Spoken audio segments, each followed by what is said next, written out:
ದೇವಾಂಗ ಸಮಾಜ ಬಹಳ ಮಹತ್ವವನ್ನು ಹೊಂದಿರತಕ್ಕಂಥ ಒಂದು ಸಮಾಜ. ಮನುಕುಲಕ್ಕೆ ಮಾನ ಮುಚ್ಚತಕ್ಕಂಥ, ಬಟ್ಟೆ ನೇಯ್ತಕ್ಕಂಥ ಕಾರ್ಯವನ್ನ ಹೊಂದಿರತಕ್ಕಂಥ ಸಮಾಜ. ಈ ಒಂದು ಸಮಾಜ ಆರ್ಥಿಕವಾಗಿ, ಸಾಮಾಜಿಕವಾಗಿ, ರಾಜಕೀಯವಾಗಿ, ಔದ್ಯೋಗಿಕವಾಗಿ ಬಹಳ ಹಿಂದುಳಿತಕ್ಕಂಥ ಸಮಾಜ ಅಂತಕ್ಕಂಥದ್ದನ್ನು ಮನಗಂಡು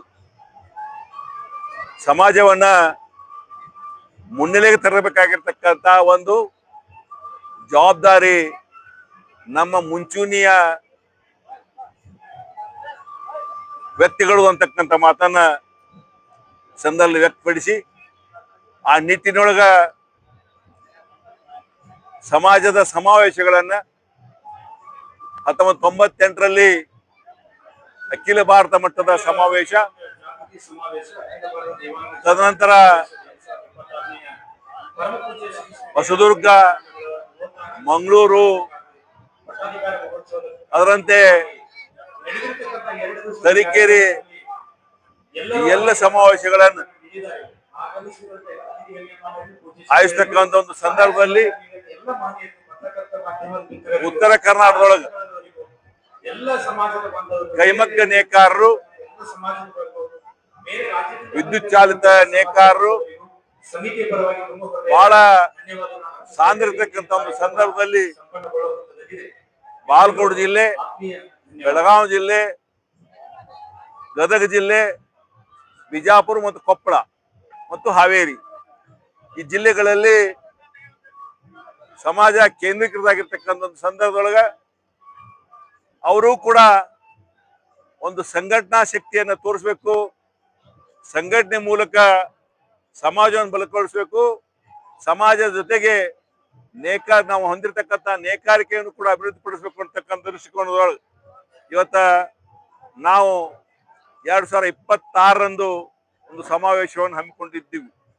ಹಲವಾರು ಕಾರಣಾಂತರಗಳಿಂದ 3-4 ಸಲ ಅದು ಮುಂದೆ ಹೋದ್ರೂ ಸಹಿತ ಅದನ್ನ ಛಲಬಿಡದೆ ಒಂದು ಮಾಡಲೇಬೇಕು ಅಂತಕ್ಕಂಥ ಒಂದು ಪಣವನ್ನು ತೊಟ್ಟು ಇವತ್ತು 8 ಮತ್ತು 9ನೇ ತಾರೀಕು ಮಾಡಿದ್ದೀವಿ. ಸನ್ಮಾನ್ಯ ಈ ರಾಜ್ಯದ ಘನವೆತ್ತ ಮುಖ್ಯಮಂತ್ರಿಗಳು ಸನ್ಮಾನ್ಯ ಸಿದ್ದರಾಮಯ್ಯನವರು, ಘನವೆತ್ತ ಉಪಮುಖ್ಯಮಂತ್ರಿ ಡಿ.ಕೆ. ಶಿವಕುಮಾರ್ ಅವರು ಮತ್ತು ಜವಳಿ ಸಚಿವರು ಮತ್ತು ಜಾರಕಿಹೊಳಿ ಅವರು, ನಮ್ಮ ಎಚ್.ಕೆ. ಪಾಟೀಲ್ ಸಾಹೇಬರು ಎಲ್ಲರೂ ನಮಗ ವೇಳೆ ನಿಗದಿಪಡಿಸಿ ಅವರಿಗೆ ಸಂದೇಶ ಕೊಟ್ಟಾಗ ಬಹಳ ಸಂತೋಷದಿಂದ ಒಪ್ಪಿಕೊಂಡಿದ್ರು. ಕಾರಣಾಂತರಗಳಿಂದ ಅವರು ಈ ಸಮಯಕ್ಕೆ ಬರ್ಲಾರ್ದಕ್ಕ ನಮಗ ಬಹಳ ನೋವಾಗಿದೆ ಅಂತಕ್ಕಂಥ ಮಾತನ್ನ ಸಂದರ್ಭದಲ್ಲಿ ವ್ಯಕ್ತಪಡಿಸ್ತಾ ಇದ್ದಾರೆ. ಯಾಕಂದ್ರ ನಾವೊಂದು ಏನೋ ಆಸೆ ಇಟ್ಟುಕೊಂಡು ಸುಮಾರು 2-3 ತಿಂಗಳ ಕಾಲ ಬಹಳ ಅವಿರತವಾಗಿ ಎಲ್ಲ ಸಂಘಟನೆ ಕಟ್ಟಿಕೊಂಡು ಒಂದು ಸಂಘಟನೆಯನ್ನು ಮಾಡಿ, ಯಾಕಂದ್ರ ಬಡತನ ಸಮಾಜ ಸುಮಾರು 1.5-2 ಕೋಟಿ ರೂಪಾಯಿ ನಾವು ಕ್ರೋಢೀಕರಣ ಮಾಡಿಕೊಂಡು ಇಂಥ ತಾಯಿ ಬನಶಂಕರಿ ಆಸ್ಥಾನದೊಳಗೆ ಒಂದು ಸಮಾವೇಶ ಆಯೋಜಿಸುವ ಸಾಮಾನ್ಯ ಕೆಲಸ ಅಲ್ಲ. ಯಾಕಂದ್ರೆ ಏನಂತಂದ್ರು ಬನಶಂಕರಿಗೆ ಹೊರಲಿಂದನೇ ಬರಬೇಕು, ಹೊರಲಿಂದ ತರಬೇಕು ಅಂತ ಸಂದರ್ಭದೊಳಗ ಒಂದು ದೊಡ್ಡ ಸಮಾವೇಶವನ್ನು ಮಾಡಬೇಕು ಅಂತಕ್ಕಂಥದ್ದನ್ನ ಹಮ್ಮಿಕೊಂಡಿದ್ವಿ. ಇದು ಸಮಾವೇಶಕ್ಕೆ ಎಲ್ಲರೂ ಕೂಡ ಬಂದು ಸಹಕರಿಸಿದ್ದಾರೆ, ದೇಣಿಗೆ ನೀಡಿದ್ದಾರೆ, ಎಲ್ಲರೂ ತಮ್ಮ ತಮ್ಮ ತನು ಮನದಿಂದ ಸೇವೆ ಸಲ್ಲಿಸಿದ್ದಾರೆ. ಆದ್ರೆ ನಾವು ನೆಚ್ಕೊಂಡಿರ್ತಕ್ಕಂಥ ನಾವೇನು ಬಯಸಿದ್ವಿ ಅವ್ರು ಬಂದ್ರೆ ನಮ್ಮ ಕೆಲಸ ಆಗ್ತಾವ ಅಂತಕ್ಕಂಥ ಒಂದು ಉತ್ಕಟವಾಗಿರ್ತ ಆಸೆ ಇಟ್ಕೊಂಡಿದ್ವಿ. ಅದು ಆಗ್ಲಿಲ್ಲ ಅಂತಕ್ಕಂಥ ನೋವು ನಮ್ಮದಿದೆ. ಆದ್ರೂ ಸಹಿತ ನಮ್ಮೆಲ್ಲ ಒಳಪಂಗ ಜಗದ್ರು ಕರ್ಕೊಂಡು ಮತ್ತು ಎಲ್ಲ ನಮ್ಮ ಭಾಗದ ಶಾಸಕರು ಕರ್ಕೊಂಡು ಹೋಗಿ ಸನ್ಮಾನ್ಯ ಮುಖ್ಯಮಂತ್ರಿ ಜೊತೆ ಮತ್ತು ಜವಳಿ ಸಚಿವರ ಜೊತೆ ಈ ನೇಕಾರ ಸಮಸ್ಯೆಗಳನ್ನ ಪರಿಹರಿಸುವಲ್ಲಿ ನಾವು ಹೆಣಗ್ತೀವಿ ಅಂತಕ್ಕಂಥ ಮಾತನ್ನ ಸಂದರ್ಭಪಡಿಸಿ ಮುಂಬರುವ ದಿನಗಳೊಳಗ ಇಂಥ ಕಾರ್ಯಕ್ರಮಗಳನ್ನ ಆಯೋಜಿಸ್ತಕ್ಕಂಥ ಒಂದು ಶಕ್ತಿಯನ್ನ ತಾಯಿ ನಮಗೆ ಕೊಡ್ಲಿ ಅಂತಕ್ಕಂಥ ಮಾತನ್ನ ಹೇಳಿ ನಾನು